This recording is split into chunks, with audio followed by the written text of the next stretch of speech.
이 북한의 미사일 도발 확대 가능성 논의를 위해서 소집된 유엔 안보리 이사회의에서 미국은 북한에 경고 메시지를 보내면서도 이 협상에 유연할 준비가 됐다면서 협상 테이블로 올라올 것을 촉구했습니다.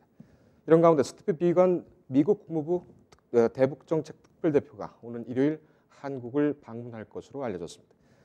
북한이 설정한 연말 시한을 앞두고 막판 협상에 기대감이 높아지고 있습니다. 보도에 한동인 기자입니다. 북한의 미사일 도발 확대 가능성 논의를 위해 소집된 유엔 안보리 회의에서 미국은 북한에 경고 메시지를 전하면서도 협상에 유연할 준비가 됐다며 협상 테이블로 올라올 것을 촉구했습니다. 북한이 설정한 연말 시한을 앞두고 막판 협상에 기대감이 높아지고 있습니다.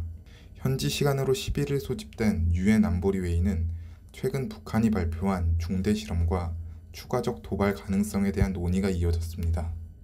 당초 이날 회의는 강력한 대북 압박 메시지가 나올 것으로 전망됐지만 회원국의 공동성명이나 추가 제재에 대한 발표는 없었습니다. 미국이 연말 시한을 앞두고 북미 협상의 길을 열어뒀다는 평가가 나옵니다. 다만 미국은 이번 회의에서 북한에 대한 분명한 경고 메시지도 전했습니다.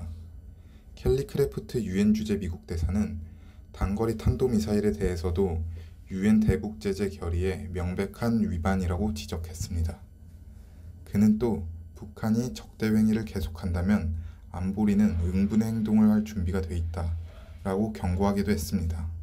그러면서도 우리는 접근하는 방식에서 유연할 준비가 돼 있다 라며 북한의 입장 변화를 촉구하고 나섰습니다.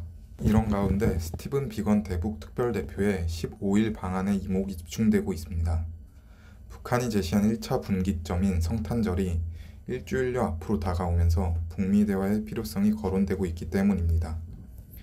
비건 대표의 이번 방문에 주목할 만한 점은 중국, 일본 등 아시아 국가를 경유하지 않고 전례 없이 한국만을 방한한다는 점입니다. 귀국 날짜 역시 정해지지 않았습니다. 때문에 이번 방안이 북미 대화 재개를 위한 움직임이라는 해석이 나옵니다. 비건 대표가 방한하면 북한 측과 판문점 접촉이 기대되고 있습니다. 하지만 미국이 새로운 셈법을 제시하지 않는다면 북한이 이에 응하지 않을 것으로 보입니다. 때문에 비건 대표의 이번 방안에서 어떤 협상 카드가 등장하게 될지 주목됩니다. 뉴스토마토 한동인입니다. 인터넷에 떠돌아다니는 수많은 뉴스 기사. 아직도 포털에서 일일이 검색하세요? 이제 뉴스통에서 터치 한 번으로 손쉽게 확인하세요. 최근 내가 구독한 기사를 분석해 오늘의 기사를 추천하는 개인 맞춤형 AI 뉴스. 나만의 공간인 뉴스북에서 콘텐츠를 편집하고 이용자와도 활발한 소통이 가능합니다. 사진과 영상 자유롭게 이동하고 언론사 기자들이 실시간으로 업로드하는 동영상도 확인해보세요. 더욱 풍성하고 새로워진 뉴스통. 지금 바로 만나보세요.